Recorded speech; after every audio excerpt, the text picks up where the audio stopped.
நாளைக்கு எங்கேயா வெளியே போறியா? இல்லையே, ஏன்? போயோ போலான்னு இருக்கேன், அதான். மரக்கடைக்கு பின்னாடி கூட்டு போய் இழுத்துட்டு அறுத்து அறுத்தாமா பாத்துக்காமா. நான் போய் நம்ம 2 பேரும் போய் என்ன பண்றான், லவர்ஸோட அங்கங்க போயிட்டு இருப்பான். என்ன வேணா பண்ணலாம். என்ன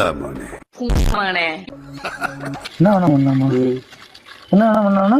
என்ன வேணா பண்ணலாம். ஏய் உட்காந்து சிக் புடு. அவன் குத்தி பழகிட்டா, நான் கொடுத்து பழகிட்டேன். உங்களால என்ன செய்ய முடியுமோ செய்யுங்க.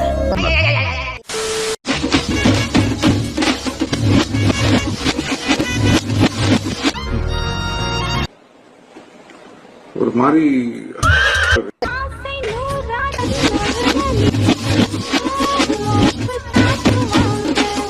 பக்கத்துல எப்பவுமே ஒரு பொண்ணு இருந்தா உள்ள போ.